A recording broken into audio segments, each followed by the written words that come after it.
back to Inside the Pylon, a Midwest college football podcast, joined as always by Clinton Boring. My name is Ryan Satkowiak, and we are recapping. We have games to talk about. We have lots of games to talk about. There was a lot going on in the college football world in general, but certainly in the Midwest portion, a lot of Big Ten notable things happened. We got one more game tonight.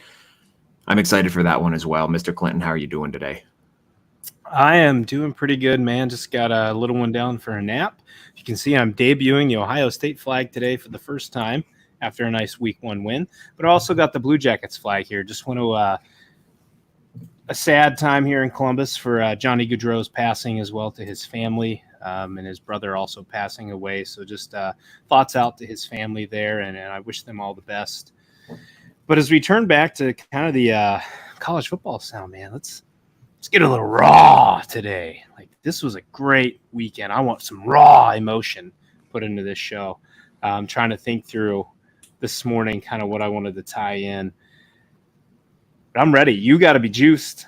Big Notre Dame win. I am not going to lie. I dozed off for about 4 minutes, woke back up with like 6 minutes to go, and got to see the important part of the game. But I was exhausted, but I know you were thrilled. I'm sure you had a couple Coors Lights last night to enjoy the game, maybe, or your fall brew beers.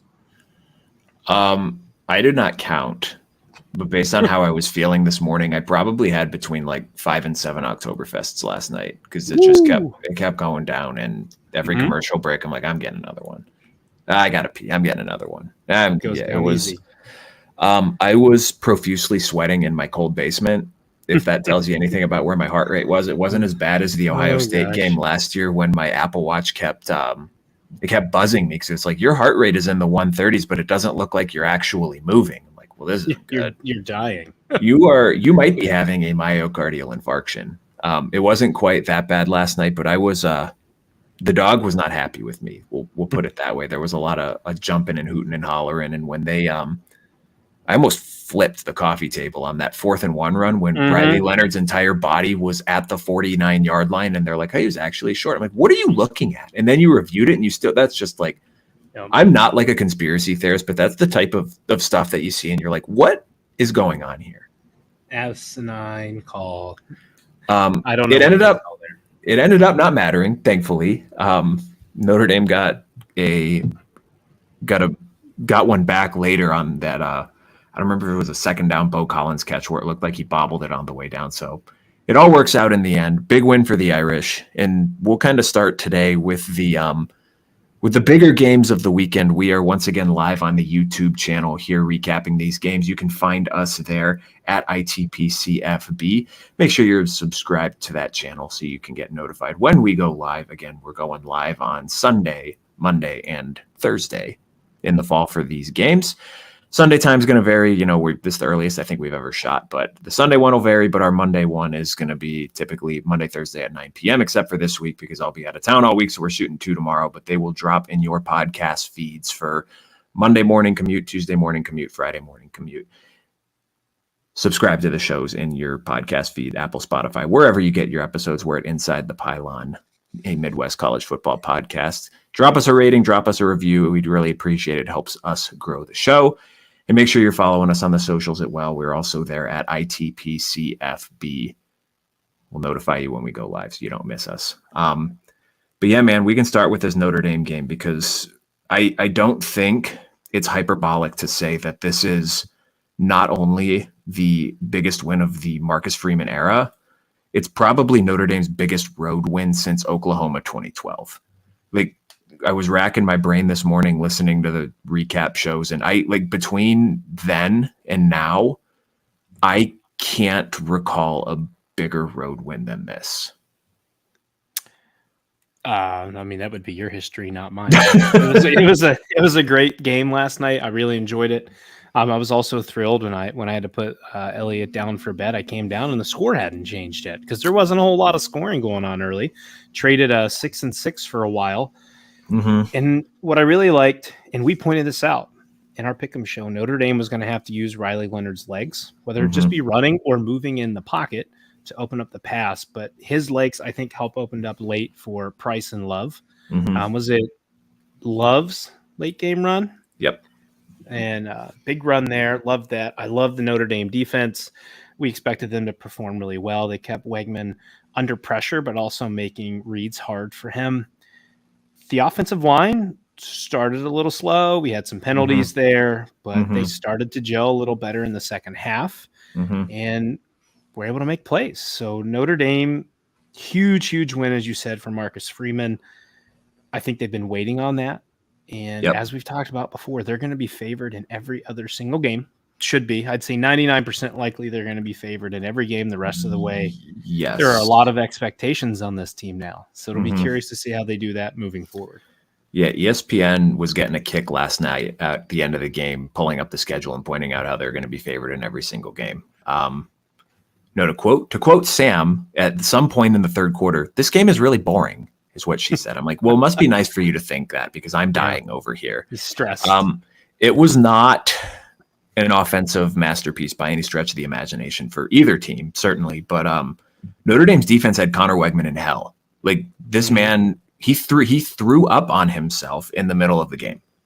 And I don't know if that was a heat thing or if he was feeling under the weather or what. But when they came at a commercial break and got a close-up pan on his face as he was blowing junks, that was disgusting, and I did not need to see that. But there was we'll get to the Ohio State game soon, but the stud Akron linebacker number 40 sprinted off the field. They're like, oh, he must be hurt again, and just everywhere. No, sir, he's just puking. Yeah, there was a brief freak out in the third quarter when Ben Morrison went back to the locker room, but he went back by himself and he was running back to the locker room like, oh my God, this is bad. I'm like, I'm pretty sure he's just going to take a dump. Yep. So we had bathroom breaks for All-American cornerbacks. We had quarterbacks throwing up on themselves. A great encapsulation of this game. It was a defensive slog. We figured it was a defensive slog, or figured it was going to be one coming into the game. But for me, looking at it from the Notre Dame fan point of view, it answered a lot of questions, right, that I had about this team. So I had this brief,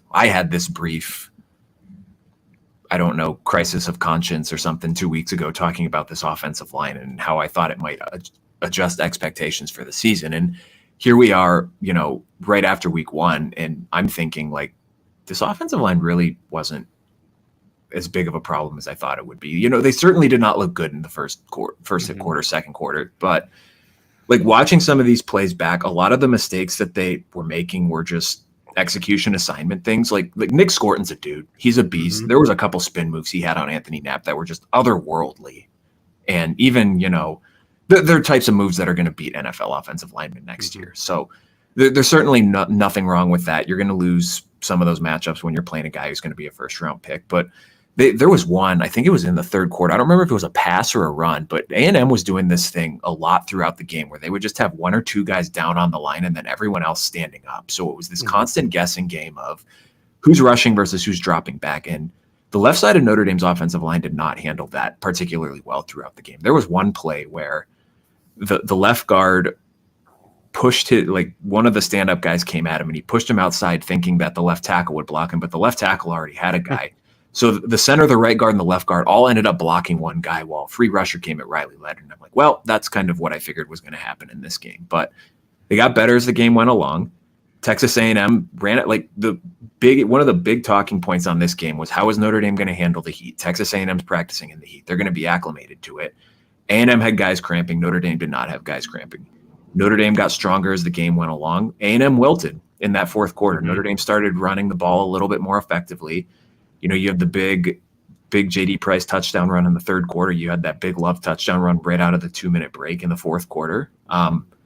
Riley Leonard started going quarterback power with him a little bit earlier, or a little bit later in the game. I would have liked for them to do it a little bit earlier, but I certainly understand not wanting to get him killed in the first half of this game. But it's a huge credit to, the strength and conditioning program at Notre Dame that they were able to withstand and get better as the game went along. The line started blocking better.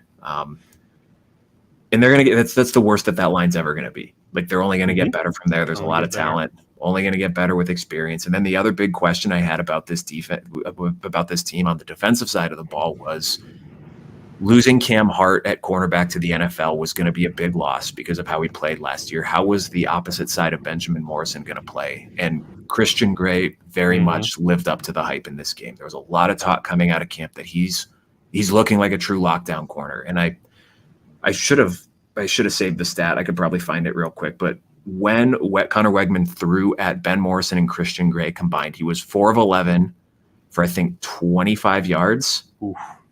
2.3 yards per attempt. That's insane defensive coverage from the Irish. So, you between Christian Gray stepping up, you get a pick from Adon Schuler at the safety opposite Xavier Watts, who, by the way, is still a ball magnet and had another pick. If Christian Gray is going to play like this all year, if they're going to get plays from Adon Schuler, like, it's the best secondary in college football.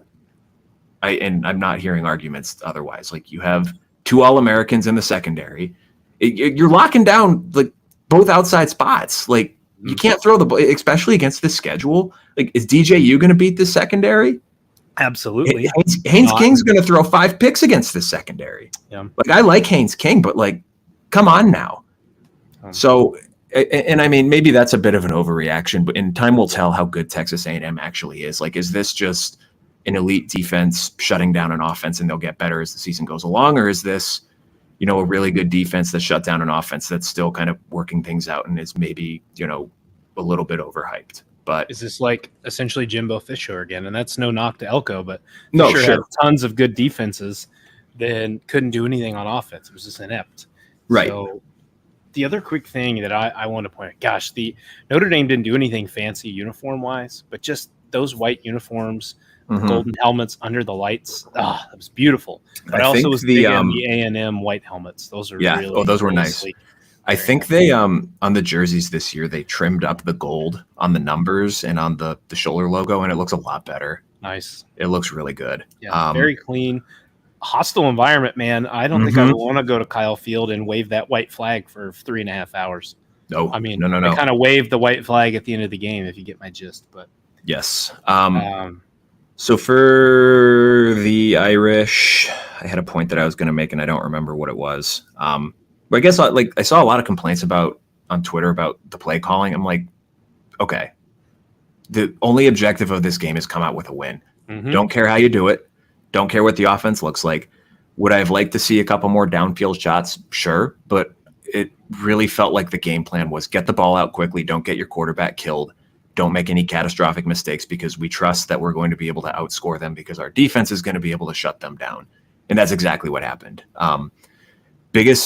Really A&M's best offensive play in this game was Notre Dame penalty. I think Notre Dame had like 105 yards in penalties. So even on A&M's 1 touchdown drive, they did not throw the ball once. I think they had maybe a defensive pass interference. Notre Dame had a 15-yard penalty. I couldn't remember if it was a late hit or a pass interference, but I mean, just not a lot doing for A&M in this game offensively, and that's a credit to Al Golden and the Notre Dame defense for sure. So big statement. Cojones of steel, Marcus Freeman going for it twice. Yeah. Down in the same drive, even though the other one should have been a first down, as we said. Did you see the I think it was on ESPN's TikTok. They had a video of him like leading before he led the team out of the tunnel before the game. He was like screaming at the A&M fans. Like they were chirping him and he was yelling back. Like he came in full of piss and vinegar in this game and he coached like it. Like, there's been a lot of talk about his game management and whether or not like he's a good game day coach. He did not coach scared in this game. He coached like he knew this team was going to win. And I think the team fed off that energy. And if he's got that much confidence in this team going forward, they're going to be dangerous, not just the rest of the season, but going into the postseason as well. Yeah, absolutely. Other big game from the weekend, boy, talk about a statement game. Drew Aller and the Nittany Lions holding on through it. Well, holding on is not even the right word. Holding on through a 3-hour weather delay, 2-hour weather delay, 20 minutes, something like that. Boy, did these guys look good, man. Holy smokes. The Penn State is, I think if there's one team that impressed me the most this weekend, it was what Penn State was able to do on offense. We knew the defense was going to be salty. West Virginia losing Jaheim White early in that game certainly did not help, but they contained Garrett Green well. West Virginia was not really able to move the ball. And Penn State threw the ball deep. They chucked it deep early. They didn't chuck it deep like aggressively often, but they appear to have found a a true playmaker in Trey Wallace. And was kind of our one big question about this Penn State team, is who's going to be that guy out wide for them to kind of complement the running game.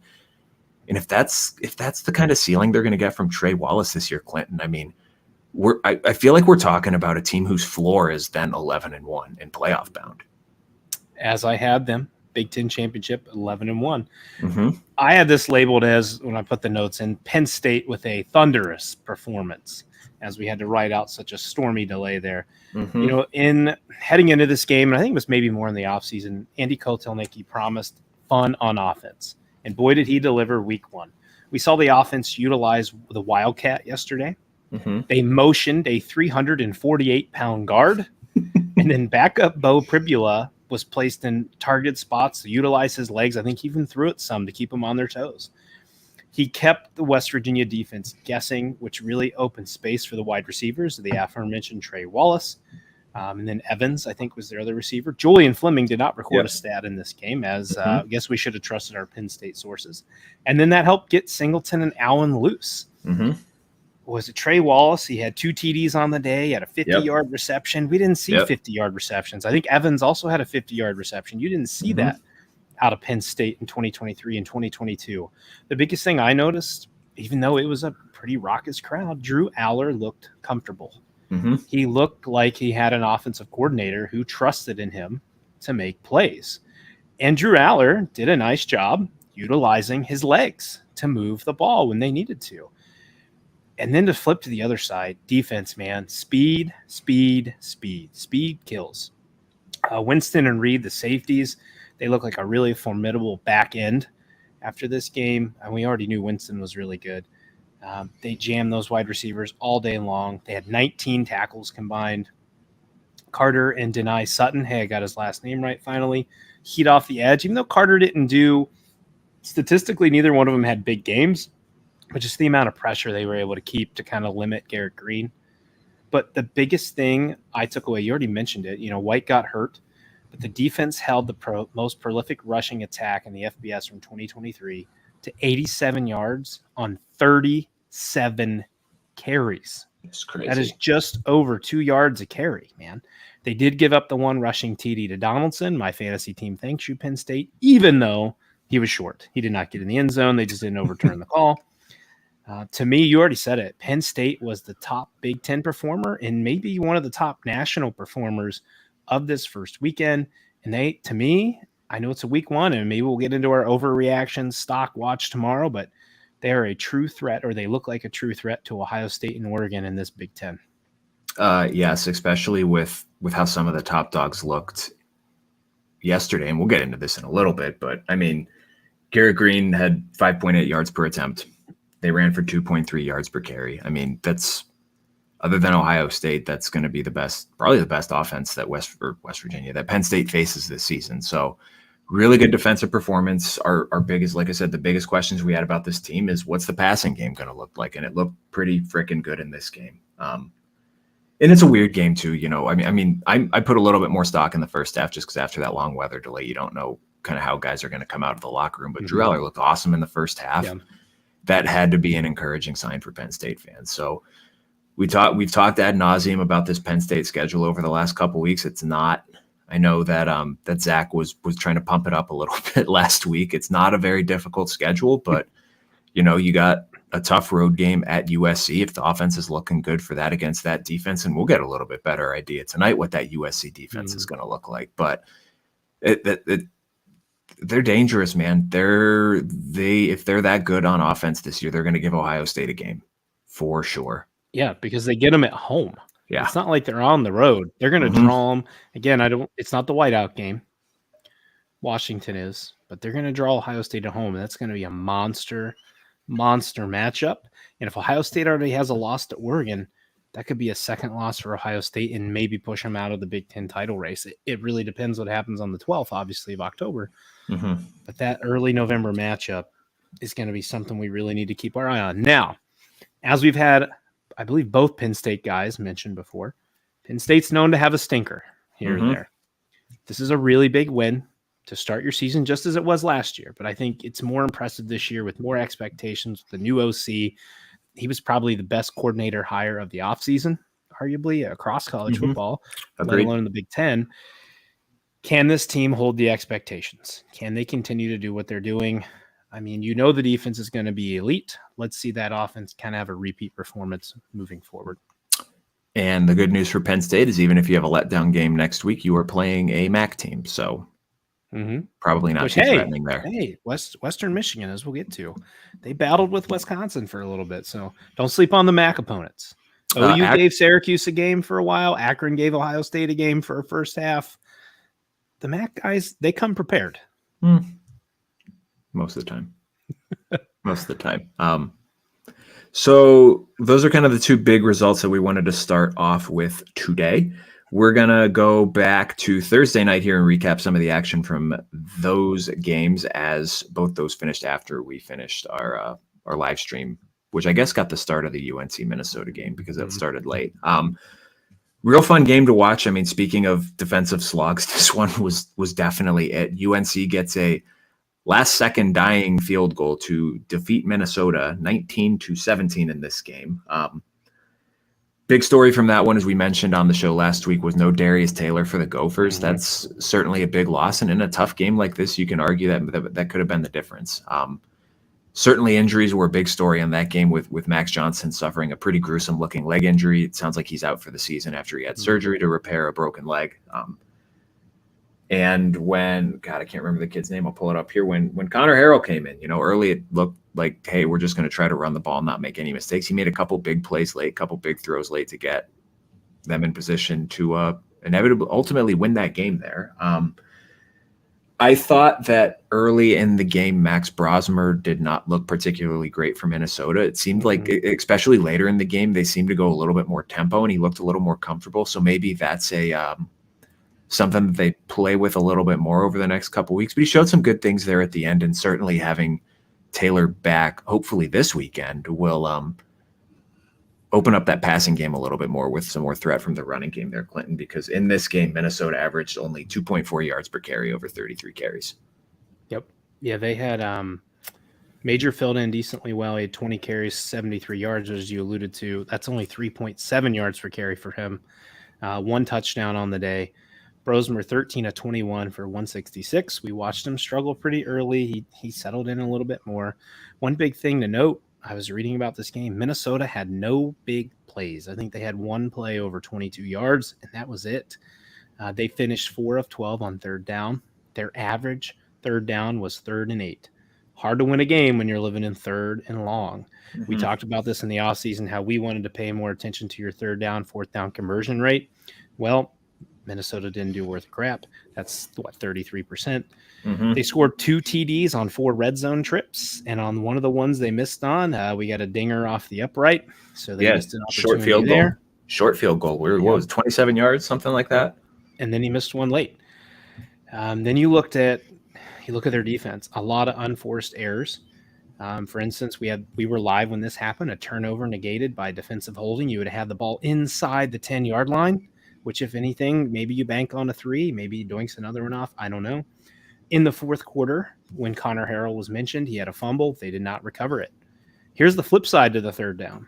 North Carolina converted 50% of their 3rd downs, and their average 3rd down was 3rd and 5. The Minnesota defense had a lot of missed tackles, and they had a lack of block deconstruction from the linebackers. So, tough first game. I don't know. I like PJ Fleck, and I have for a while, and I like his energy. I don't know. Is this a Fleck problem more than, maybe Brosmer? It's one game, and try not to overreact here at the big boy level. Is it a Fleck thing? Is it going to be a Brosmer and taking an FCS quarterback? But Callie McManus wasn't great last year. Kind of where do Minnesota fans take this? Yeah, man, that's a good question, and we'll definitely learn more as the season goes along. I mean, first quarterback taking, because the other part of it too is, I mean, you're taking the guy up from the FCS level, but you don't get that kind of warm-up, tune-up game to get him comfortable. You're coming right in against a pretty good Power 5 team. Even, having lost Drake May, that their defense looks a little bit improved. It's a tough start for sure. I thought Minnesota's defense did mostly well. Even before Max Johnson got hurt, he wasn't necessarily lighting the world on fire. Only 71 yards on 12 completions, 3.7 yards per attempt. Not fantastic numbers. Thought they did a pretty good job at containing Amari and Hampton in this game. North Carolina leaned on him late, and I mean, his long run in the game was 16 yards. So they limited the big plays. They gave themselves a chance to win. They just got to clean up some stuff offensively. Darius Taylor being back would be helped. We all got, unfortunately, robbed of a Hampton and Taylor matchup, which would have been a blast. Those are the starting 2 running backs for my brother-in-law's fantasy football team, and he texts me and goes, "Of course, the Minnesota running back's out. This is why I don't like college football." They didn't say anything. I'm like, actually, they announced them out 2 hours pregame. Got to pay attention. So if you would have paid attention, you would have known that, be able to take him out. But he didn't. So sorry, Greg. You're out of luck. Sucks to be you, Greg. And then I briefly want to mention the Eastern Illinois game. I thought Luke Altmaier looked pretty good again. Are we taking a lot away from Illinois beating an FCS team? Probably not, but I know both of us thought Illinois was going to struggle to cover a 28-point spread, and they won 49 or 45-0. So Altmaier was good, 19 of 24 for 213 yards and 4 touchdowns. They had good running game led by big human being. The monster. Caden Fagan was really good in this game. 108 yards and a touchdown. They 42 rushes in this game for Illinois. They averaged almost 6 yards a carry. So Burt Ball, they were playing it pretty well again against a team that they should, but it was definitely encouraging to see Luke Altmaier, 1, look a little bit better, but then 2, Illinois just able to overpower an opponent that they should overpower. Yeah. Pat Bryant, we talked about him in the offseason, both with, I'm going to completely blank. I feel so bad about this. And the guy we had on from Illinois. Scott Ritchie. There we go. Scott on, he talked about Pat Bryant. Ryan and I talked about him in the spring. He had 2 TDs receiving, and he finished 5 receptions, 63 yards, obviously, with those 2 TDs. The last thing I wanted to tack on was about their defense. The orange and blue defense only allowed 49 rushing yards, forced 4 turnovers, 2 INTs, and 2 fumbles. So that's how you cover the spread, folks, which, again, Ryan and I did not foresee. I wanted to quickly tap back just on the Rutgers Howard. We pretty much discussed this during the live stream. Started slow, sloppy. They improved as the game went on. Callie McManus was inconsistent in the pass game for game 1, but he used his legs pretty well. He got 6 carries, 43 yards to finish, and he finished with 3 passing TDs. But our guy, Fungi Manungai, 19 carries, 165, 1 TD. He had a 39-yard run as his long, and he averaged a whopping 8.7 yards per carry. That is my last tidbit on the Rutgers Howard game. Impressive game 1 for Rutgers. He was as advertised. I'm a little mad at Greg Schiano, though, because his antics at the end of the game cost me like $100. So thanks, Greg. Thanks a lot. Going on to Friday now. Speaking of games that we did not foresee correctly, Michigan State 16, FAU 10. Clinton, this was a fascinating game to watch because you could see why so many people are so high on Aiden Childs, but you can also see why he did not start over DJU at Oregon State last year. An unbelievable cannon for an arm, but it's more of an RPG at this point where you don't really know where it's going versus a guided Stinger missile where you can make a precision strike. He missed a lot of open guys, couple mistakes, 2 interceptions in this game. There was a couple. One in the red zone that damn near cost him. Oh yeah, because there's a big return for FAU too. Is there a running back controversy in East Lansing? Because Nate Carter did not look good in this game at all. And then Ron Lynch Adams, whenever he came in, he's looking a lot. I mean, his average is bolstered by a big 63-yard run that he had, but 9 carries, 101 yards. He looked like the better of the 2. I had a Nate Carter anytime touchdown ticket, so I was a little bummed as this game went through. But Aiden Childs flashed a little bit with his legs. The Michigan State defense looked good. Someone's got to talk to the FAU quarterback because this dude was trying to get himself killed with his late slides in this game. And that's like, I kind of got peeved going through watching this game. There was one of the late hits that was just like what's the defender supposed to do with this instance? Like you're already like getting down and lining up and then he goes and slides. Like that's just at a certain point, it's got to be. And I think they ended up overturning one of them after review. Yes, it wasn't targeting, but they still gave him the late hit, I think. So that was kind of one of my beefs watching this game. But, you can thank Kenny Pickett for this. Yep, Thank you, that's Kenny true. Pickett, for your fake slide. Yes. But defensively, Michigan State looked pretty good. So they don't ask how, they ask, did you win or not? And ultimately, they start the Jonathan Smith era off with a win on this one, Clinton. Yep. Yeah, my really only piece to add on the offense, Childs 114 yards. We talked about the 2 INTs, finished with a QBR of 30.7. So pretty low. It's game 1 though, guys. He's got to get better. It's his true first time start. This is not the Pac-12 anymore. This is the Big Ten, even though it's FAU. It's a different expectation. Tom Herman is also a respectable coach. He had those guys ready to play. And when you get all off season as a team like them to prepare for someone, you have to come in and be prepared for anything.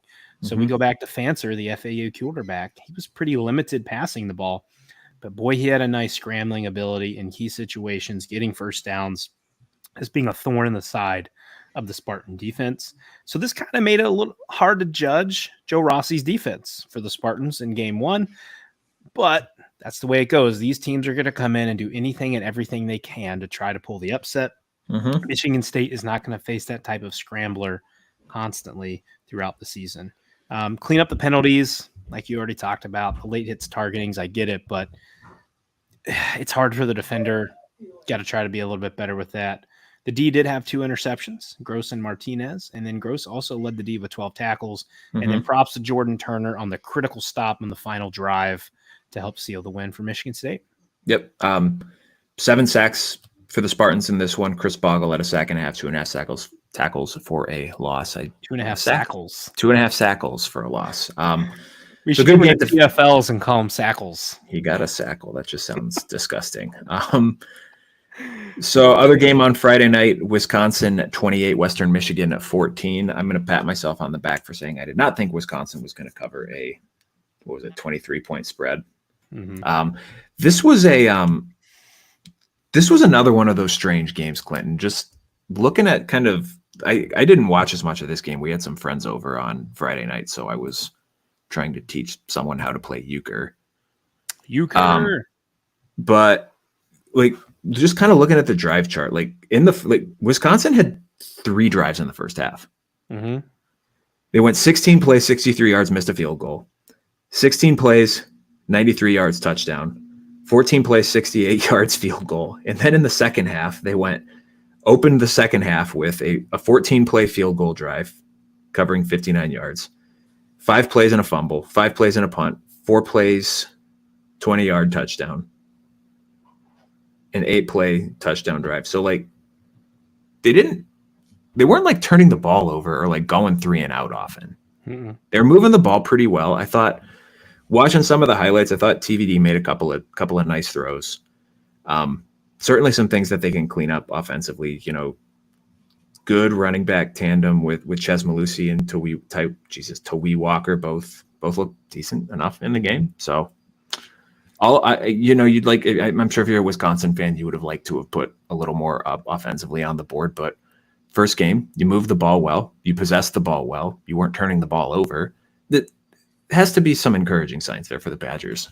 Yeah, I as a lifetime Big Ten fan, still feels kind of weird, even though it's year 2, to see Wisconsin utilizing RPOs.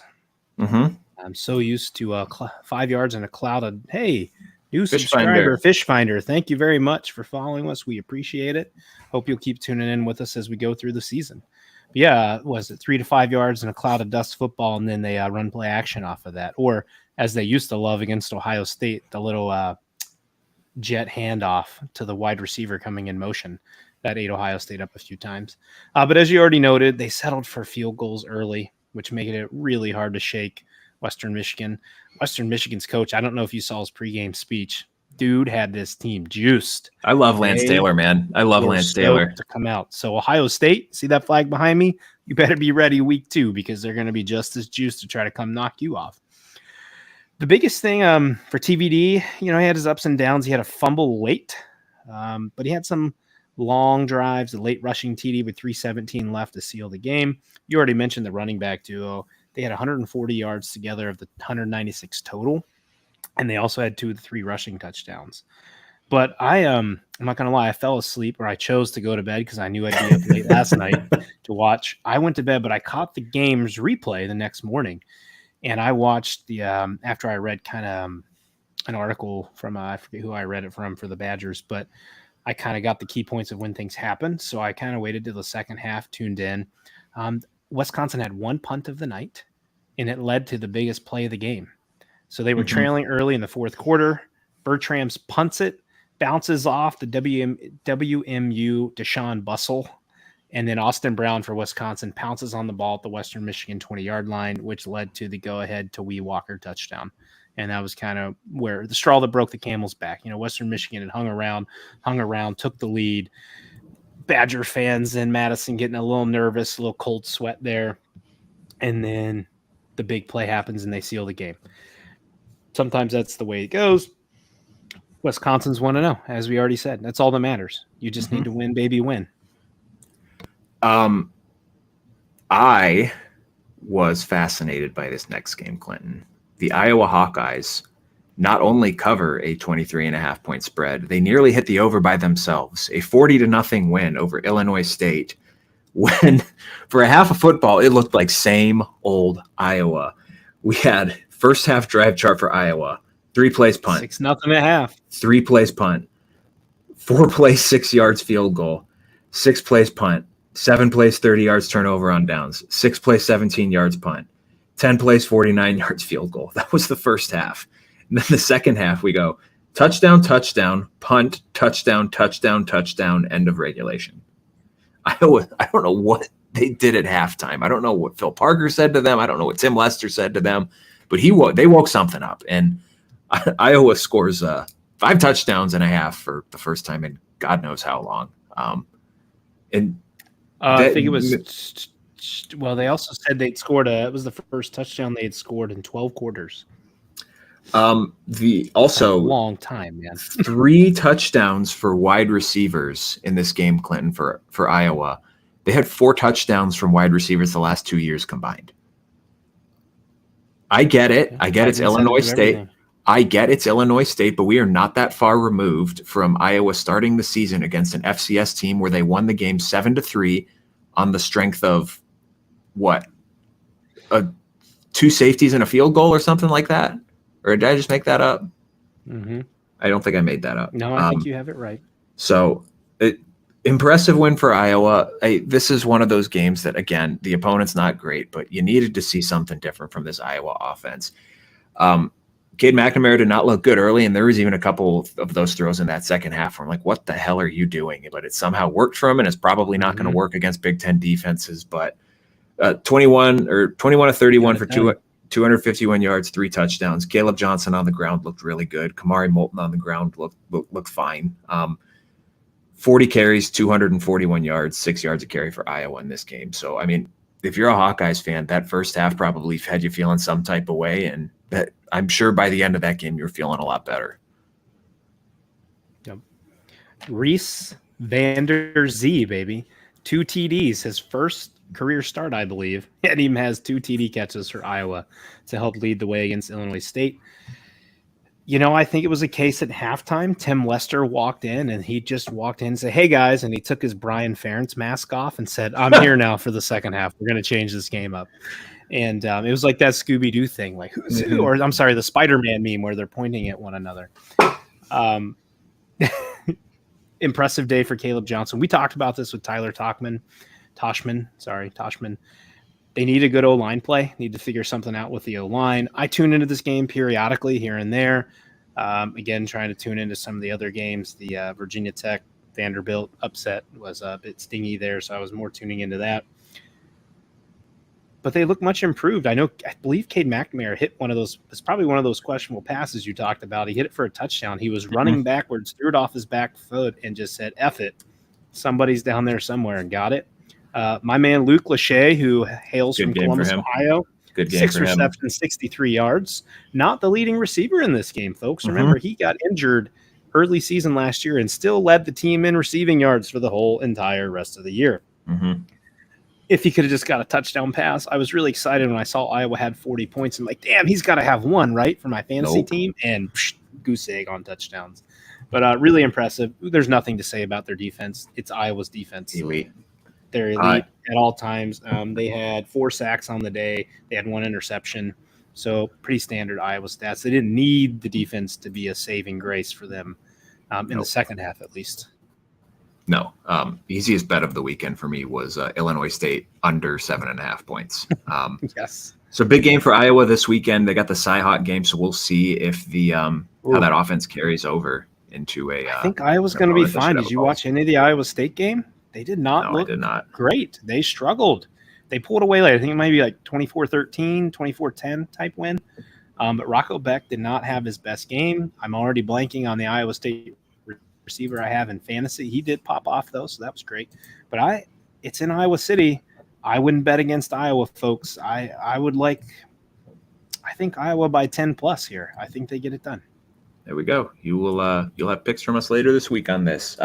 Another big game here. Well, surprising game a little bit. Maryland looked really good offensively. A 50-7 win over UConn. Mm-hmm. 3 different quarterbacks played. Billy Edwards looked really good in this game, and he almost got decapitated at one point. Speaking of these slide late hit plays, that was pretty egregious on the UConn defender's part. But Billy Edwards, 20-27 for 311 yards and 2 touchdowns. Cameron Edge was 4-6, 57 yards and a touchdown. And then MJ Morris, who I think we both thought was going to start, and he did not. 3-4 for 13 yards there.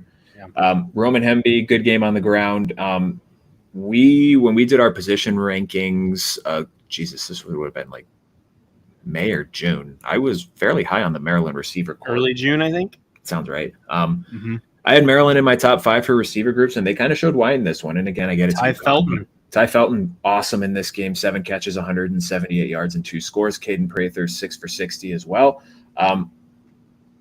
Really encouraging game from the Terps, Clinton. Kind of in that first post-Tua game, we were post-Talia game, one of the Tagovailoas. We were unsure what this offense was going to look like, and easy to get confused. Yeah, I mean, it's not that easy to get confused. I'm just an idiot, but definitely an encouraging start. And again, I get you got to adjust expectations for opponent, but with how some of these Big Ten teams looked against teams that they should beat this weekend, I thought that was a really encouraging start for Maryland. My biggest takeaway from Maryland was the photo of Mike Loxley. Dude is down like 100 pounds. And he said, I traded gushers for grapes. And so he is big change for him. But I'm looking over the defense here. The defense didn't do anything miraculous per se. They had 1 sack and they had 1 TFL and 2 interceptions. I mean, 2 picks as well.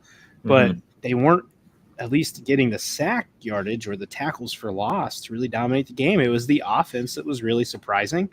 I know we rode this out till game time, I believe, for the starter to come out, Billy Edwards. Again, the surprising one. I think, as you said, we both had MJ Morris pegged to be the starter. So if they can get kind of that production out of Edwards moving forward, he also contributed 5 carries for 39 yards, so he's got some mobility to him. We're going to get September Maryland again, Ryan, as you called for when we started in spring. September Maryland is a thing, and I think we may get him again. Yeah, big game this weekend against Michigan State, starting the conference schedule. I think I haven't looked at the early lines yet. I'd imagine Maryland's at home. I'd imagine they're probably going to be slightly favored in that game, if not by a little bit more. But good game for the Terps there, staying with the not staying with anything. I don't know what the hell that transition was. But speaking of games that I did not think would go a particular way, I struggled to see Purdue covering a 30-plus point spread, and they kicked the snot out of Indiana State.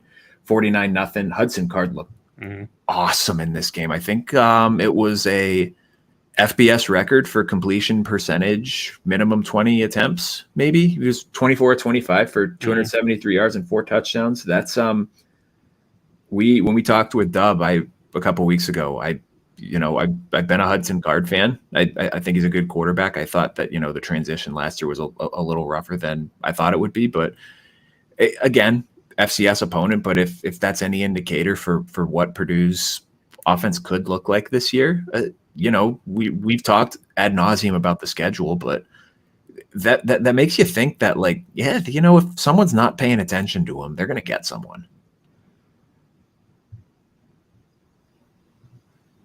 Yeah.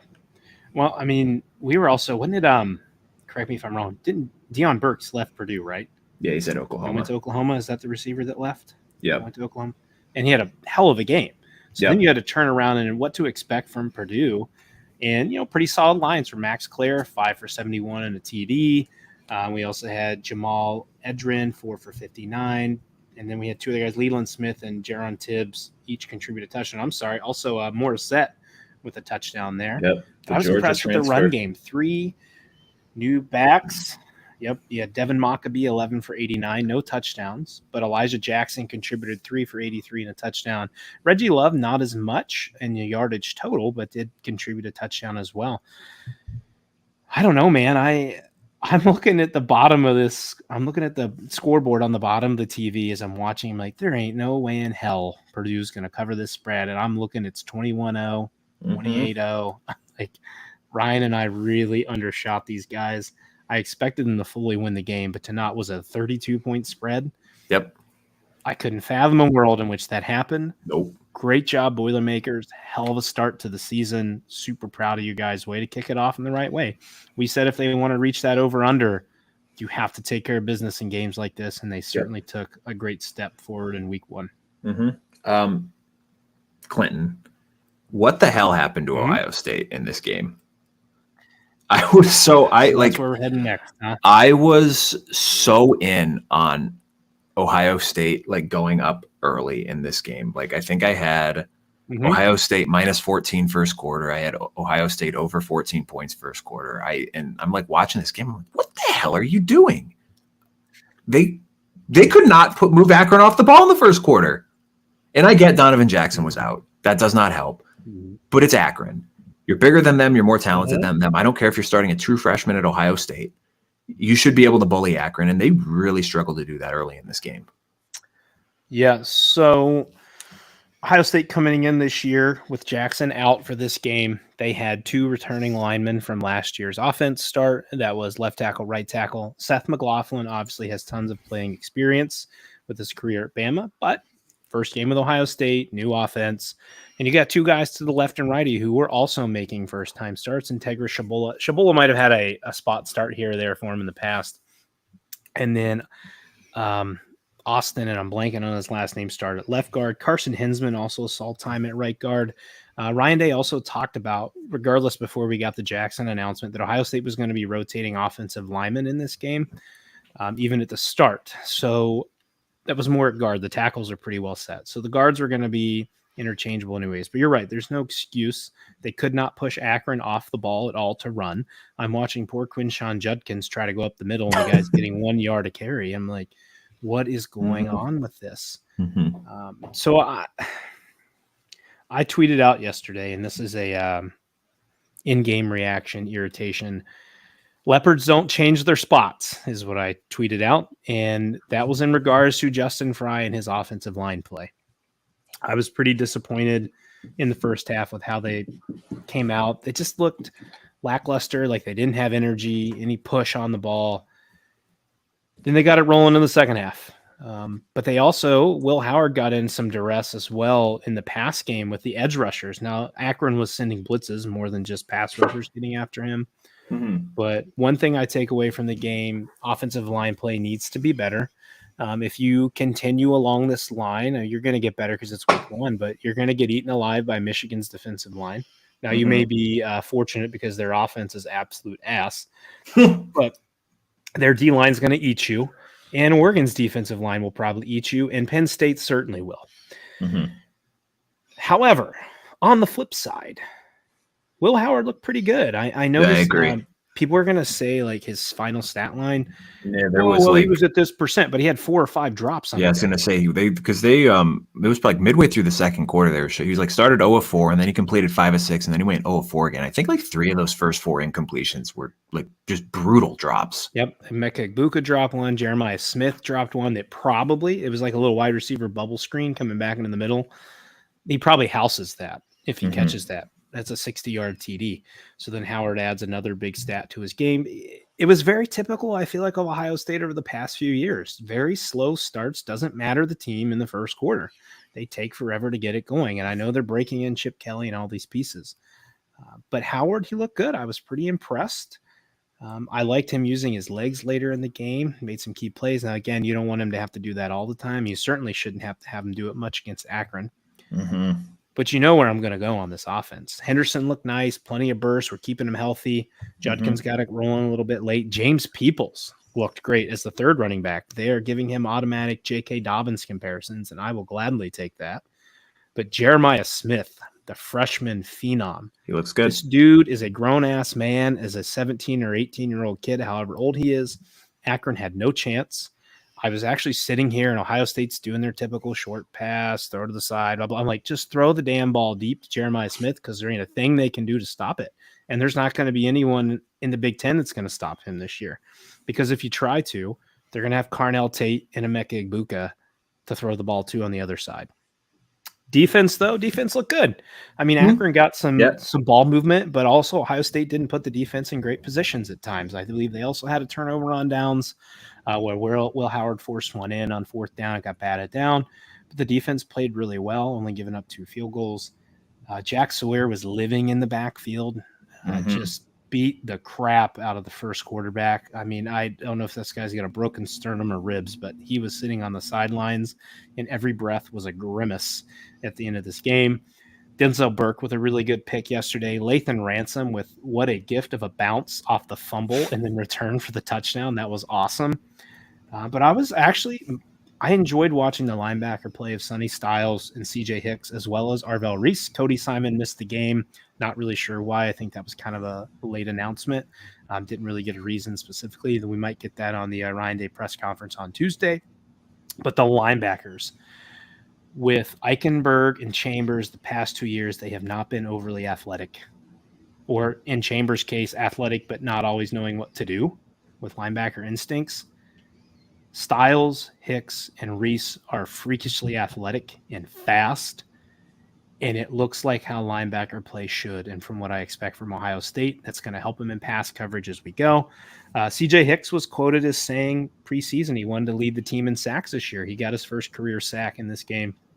So all in all, stressful first half from the standpoint of I knew they'd never lose, but I'm like, you guys should be looking better than this after we hear all off season about how you brought these guys back and guys in.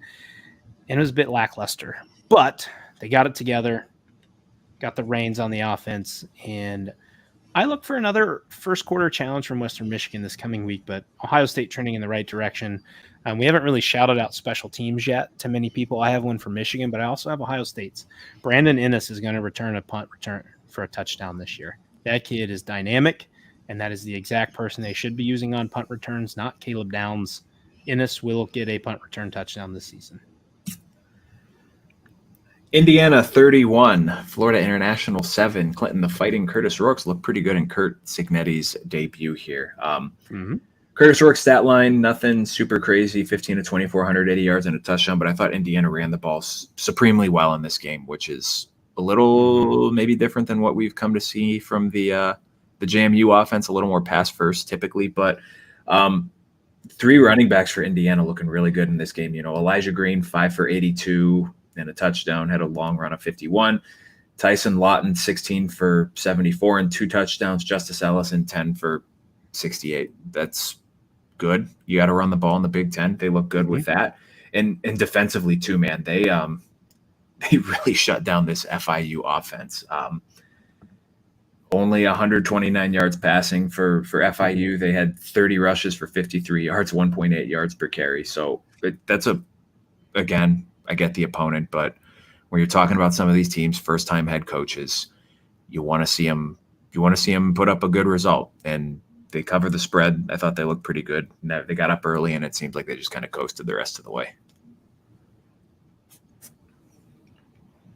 Yeah, adding to that defense, 4 sacks, 8 TFLs, 1 interception. Rourke did have, I believe, two fumbles in this game. Does not look like they lost either one of them. For as a team, they had 3 fumbles on the game. So got to clean that up a little bit. Again, expectation, it's a first-time start in a Big Ten game for Rourke.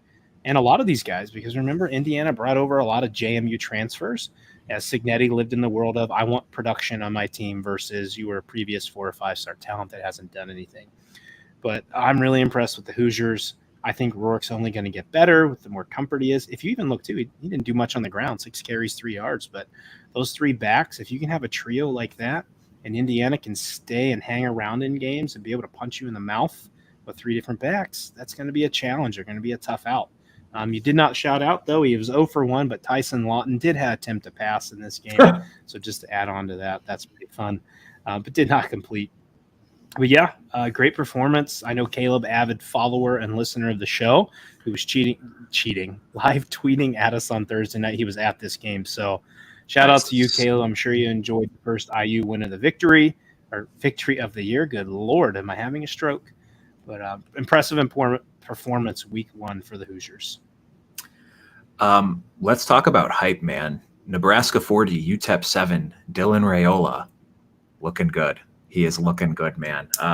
19 of 27 for 238 and 2 scores. I think the bigger story of this game, though, is Nebraska actually has weapons out wide now. Two transfer receivers. Jamal Banks looked pretty good, 4 catches, 61 yards and a score. And Texas transfer via Wyoming, Isaiah Nair, 6 catches, 121 yards and a score. That's huge for Nebraska this year. If they have some weapons out wide to complement that running game, make life a little easier on their true freshman quarterback. We're starting the hype train to 7-0 heading into Columbus. Man. It's certainly, listen, you can't win. So this is off topic, but Notre Dame's doing this like Hard Knock style documentary this year, and they dropped the first 2 episodes on Thursday.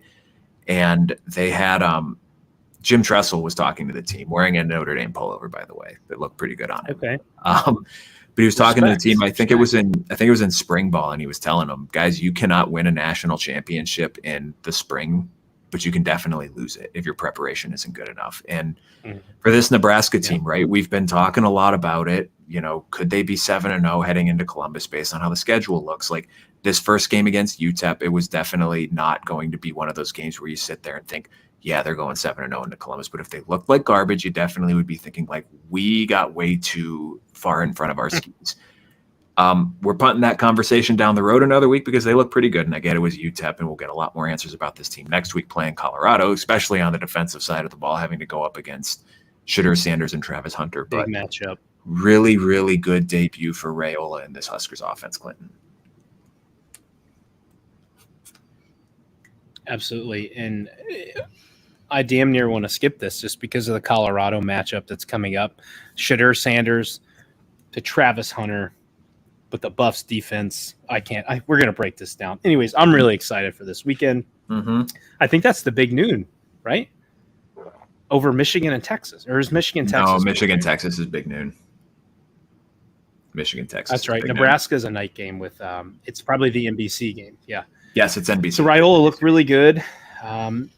As we bought in on the hype train very early, kid looks great. I also really enjoyed the rushing production for Nebraska in this game. 8 carries, 71 yards. Emmett Johnson, Dante Dattle, 8 for 55, and Ramir Johnson, 11 for 50. And then Gabe Irvin Jr., who had one of the lower totals, but 2 TDs. So, hey, we're getting some rushing production in addition to the passing production from the Nebraska Cornhuskers. You know the other thing I don't see on here? Well, they had 1 fumble. That was it. We didn't have that turnover or turnovers to cost this team a frosting event. On the defensive side, only 1 sack, but 9 TFLs. So that tells me they're living in the backfield. They did get 2 turnovers, Ramir Stewart and Malcolm Hartzig. So, hey, they're on the train. I mean, even if you look at their kick returns, 3 for 75 yards for Jacoby Barney, that's a pretty good average. That's 25 yards a kick return. So Nebraska, buy the hype, guys. This is a monster matchup coming into Lincoln this week. I can't wait to break this down and talk about this with Ryan. But they're on the right path. Dylan Raiola looks good. Everything we said, it held true week 1 again at UTEP. But I'm excited. I'm also excited because I have Isaiah Nair in fantasy. Another fantasy reference here. Sadly, he was on my bench, but only because I didn't know what to expect from Nebraska. And then Nair did nothing last year for Texas. But has an elite career at Wyoming. So Nebraska, you guys got yourself a big-time playmaker. Speaking of defensive slugfests that we opened our show with, Northwestern 13, Miami 6. There was not a lot of points to go around in this game. Mike Wright gets the start for Northwestern, and he looked kind of how I thought he would look. The two lost fumbles certainly was problematic, but he was a threat on the ground. Good compliment to Cam Porter, who was fine in this one. Mikey Wright, 9 carries for 65 yards and that late touchdown that sealed the game for Northwestern. 18 of 30 for 178 yards through the year. So a perfectly fine debut. They got to clean up the turnovers. We talked about this on Thursday. Miami's a good MAC team, so certainly a notable win for notable, but good win to start the year for Northwestern. But definitely some stuff to clean up as well. Respectable win. We'll call it respectable. Only a 3-point favorite heading into this game, and they covered the spread easy. So definitely a good start to the season. Yep. I think we both got that one right. We did. Yep.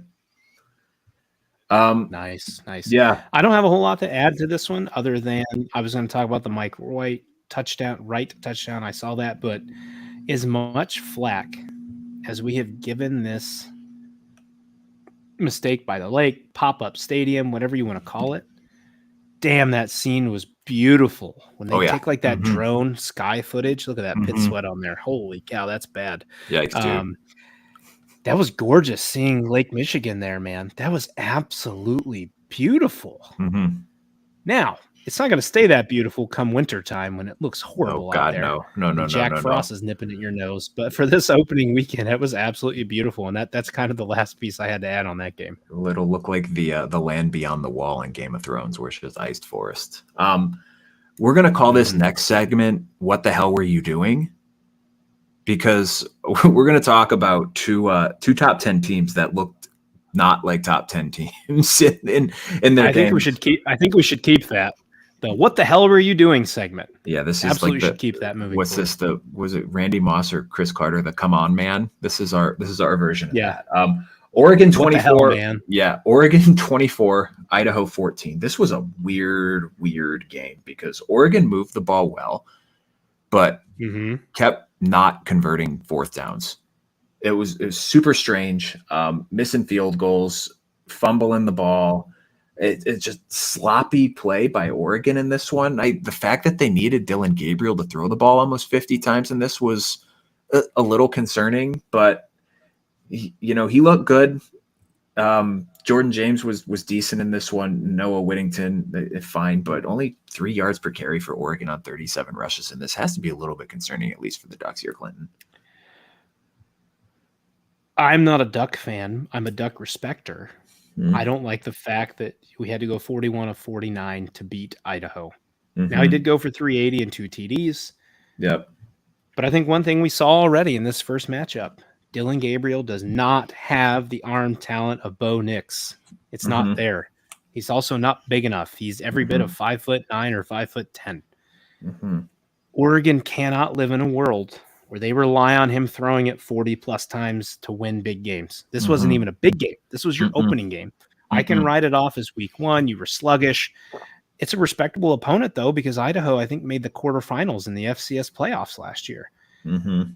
They did not look ready to come into this game. I don't know if it's a landing thing, just they weren't with the vibes with the team they were playing against. But you got Boise State next week, and Ash Genty just went for 6 TDs, I think, yesterday. Yep, he did.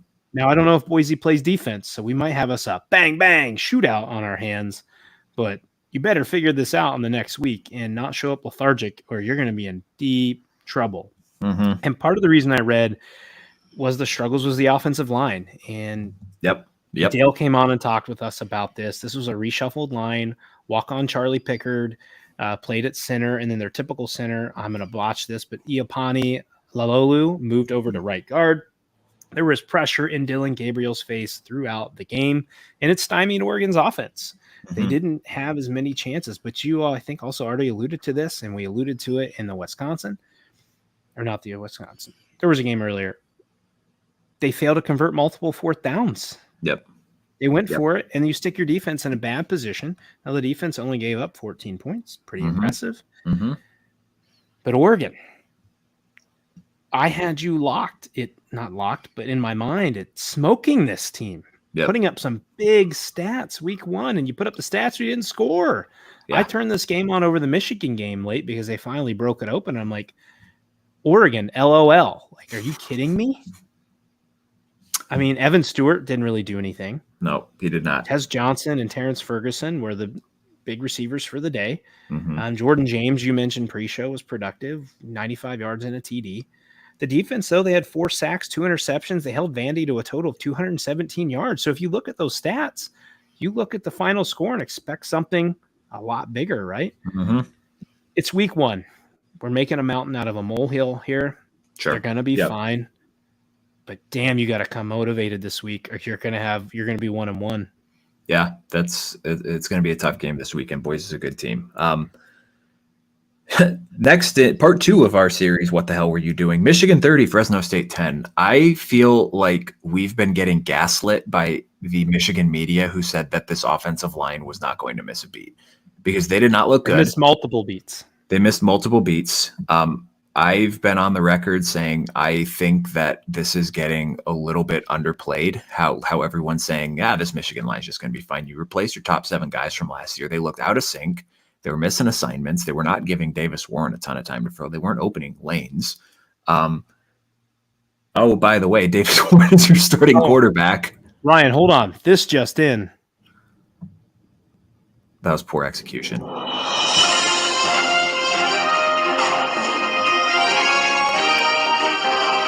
Quarterback is a problem for the Michigan Wolverines. Yes.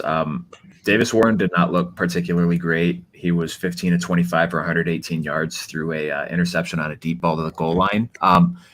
I think the biggest issue for Michigan is not only does quarterback look like it's going to be a problem, but wide receiver looks like it's going to be a problem too. Fresno State very clearly did not respect the deep passing game, and they stacked the box. And if you're getting, like, again, we talked about this last week, good Mountain West Conference team. But if you can't get open deep, you can't make a Mountain West team respect your passing game. What the hell do you think Texas is going to do to you this weekend? What the hell, man? Fits right in the segment, right? What do you like? Also, Donovan Edwards was bad. Bad. It was horrible. We talked about this with Broom. Can he be consistent? And Broom promised us when he gets work, he's good. He was ass. Did we mention this? We didn't mention this with Broom. We mentioned it at one point, but if you, and I get this not how stats work, but if you took away the national title game, Donovan Edwards was not particularly great last year. And I had a lot of questions about him coming into this year. Can he be an every down back? And it looks like he's not now. They look, he's 11 carries for 27 yards. He had fewer carries than Khalil Mullings, who had a pretty good game in this one for sure. But what was this game? You're up 6 in the fourth quarter. You get a touchdown, but then you let Fresno State start driving on you before that Will Johnson pick 6 that all but ends it. But you still don't cover the spread. The game was a lot closer than the score looked. The defense is still fantastic. It's still a really good Michigan defense. But I think all of the questions that I had about this Michigan team played themselves out in this game. The offensive line was not great. The quarterback did not look great. They don't have anything out wide to speak of right now.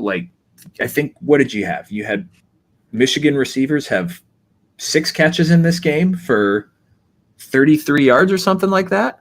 Loveland did everything. Colston Loveland was 8 catches for 87 yards and a touchdown. Other than that, you had 8 completions. 2 of them. So Donovan Edwards had 2 catches for 0 yards, but a touchdown. Funny how that happens, but Jesus Christ, you're going to make me do math here on the show. That's so mean of you. So Tyler Morris, Kendrick Ball, Samaj Morgan combined in this one for 6 catches that's 26 plus 8, 34 yards. That's not good. That is not good. No. That's not going to get it done. It's not going to get it done against Texas. It's sure as hell not going to get it done against Oregon and Ohio State. It probably won't get it done against USC.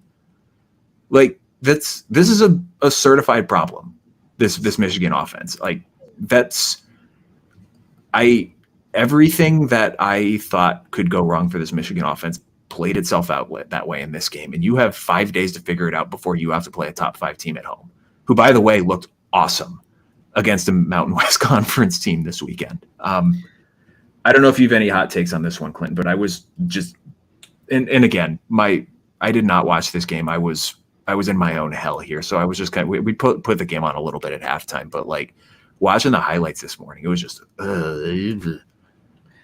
I had dual screens up. I actually, excuse me, I was not in the basement for this one where I had my two TVs. So I had Notre Dame, Texas A&M on the big screen, and I had my tablet up keeping track of this game. My biggest thing, we already alluded to it, but my biggest question I put in my notes, where's the Don? Where's the Don? It certainly wasn't a new Don. He was the old Don because he did the same thing he's done for the past few years. And I remember at the beginning of this game, they showed the little car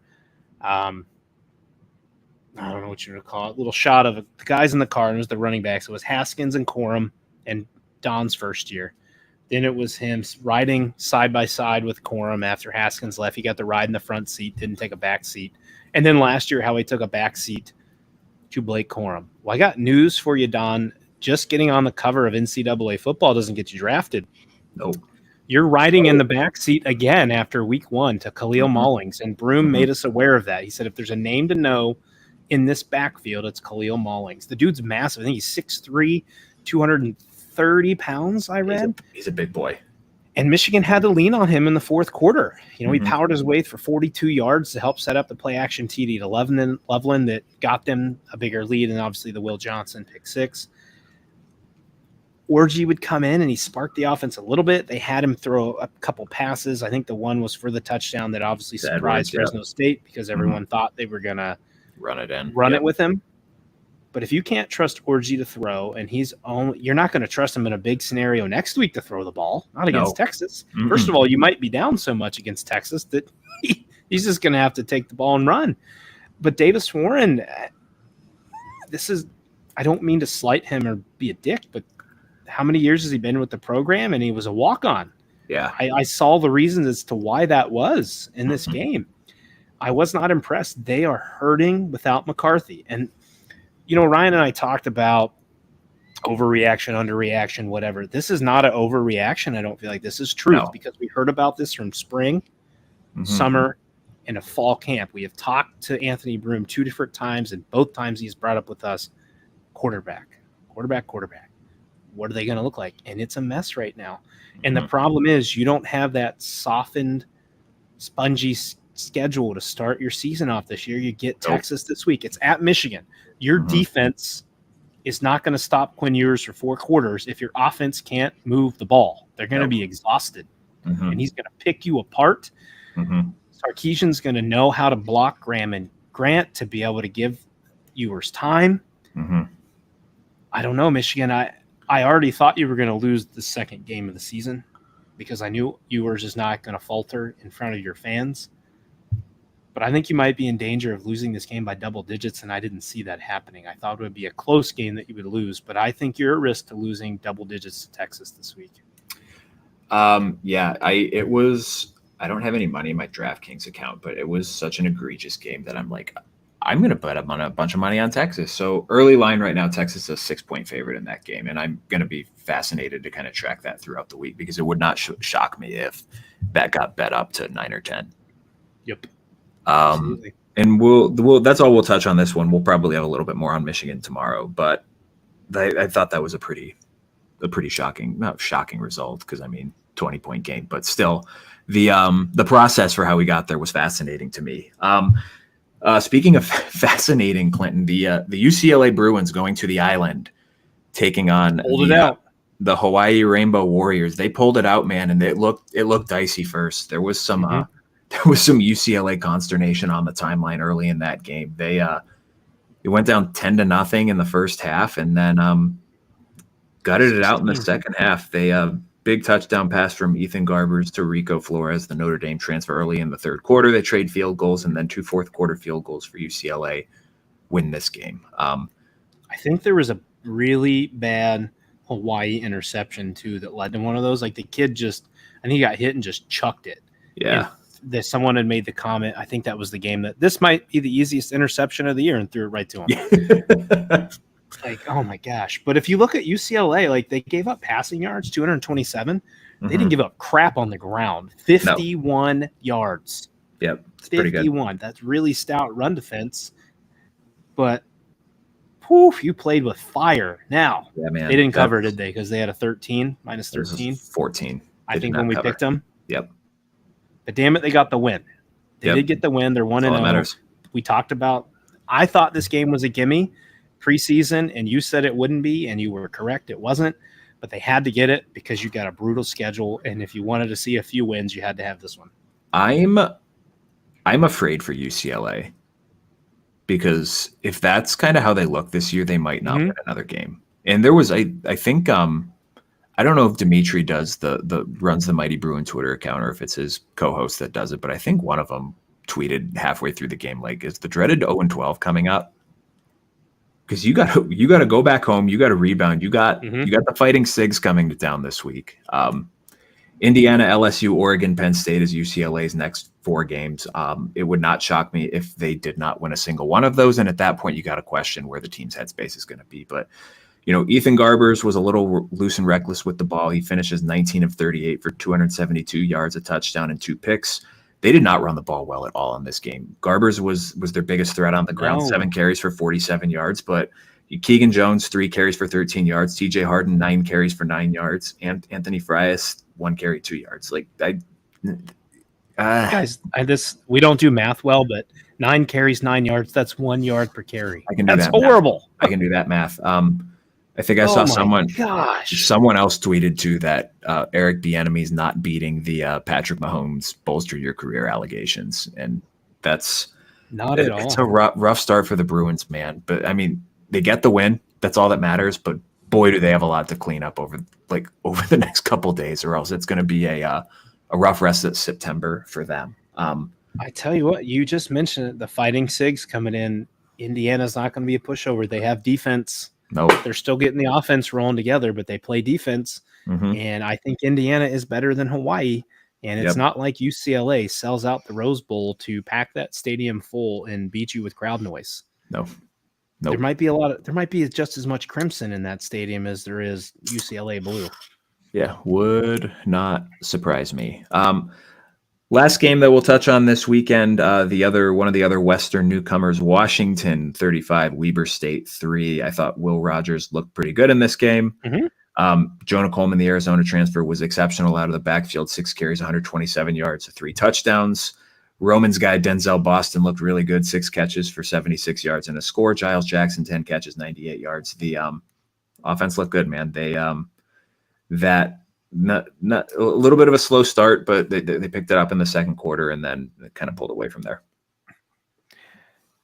I got to give a shout out to Coleman. He was one of my later picks in our draft. Dude balled out. 127, 3 TDs, gives me the week 1 win. No doubt about it.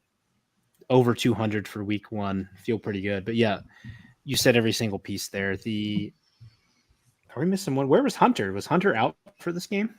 I don't know. He did not. No stat line. He did not record a stat. I did not. I was in the 7th dimension of hell by the time this game started, so I did not pay attention.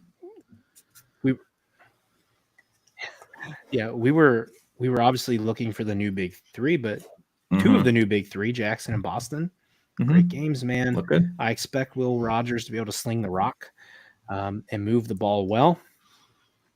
But overall, impressive first Big Ten performance for the Huskies. Who do they have this week? Do you know? You have that up? No, but I can pull it up. Washington football schedule. I had to click out of the ESPN. As I'm looking at stuff, it's delaying my feed, and then it's making you hear me later. So that is down now, so all is smooth. Wait, what did you do? I had just the ESPN pulled up just so I could reference a little bit. Oh. And the site was slowing me down because there's so much crap on it. So yeah, I was as long as I held the mouse taking... down. Yeah, as long as I held the mouse down during the episode, it didn't do it. But if I let the mouse go, it delayed my response time. So we're all smooth now. I was wondering why it was taking you. I was wondering why it was taking you 5 seconds to respond to me. They have Eastern Michigan at home this weekend, so that should be okay. Another big week for Coleman. 3 more TDs. Yes. So that is it, guys. That's all. Those are all the Midwest related games that we'll touch on this weekend. We will be back with you tomorrow live on YouTube. We're going to have a kind of like a stock down episode to kind of talk a little bit more about some of these games in depth. I know we kind of got off track a little bit on some of them, but that'll be kind of the plan for tomorrow. We will not be live on YouTube on Thursday for our picks episode this week. I will be out of town, so we'll not have the capability of recording that. We're going to record that one tomorrow night, and that'll drop in your podcast feed on Friday. So just one more live show on YouTube this week if you're someone who typically likes to join us live, but your 3 shows this week will still show up in the podcast feed. So we'll be back with y'all tomorrow night live, 9 p.m. Eastern, I think. Are we going to do that first one, Clinton? Mm-hmm. Yeah, make sure to tune in live for that one and see more pit sweat. Good Lord, that's bad. More pit sweat. You can chime in on the chat here live as well if you want to yell at us about our overreactions, because I'm sure that I'm going to piss some Michigan fan off or something. Anyway, oh man, they seem pretty upset on the tweeter. So yeah, no, I'm gonna have to go kind of peek around Broom's message board to see what that looks like.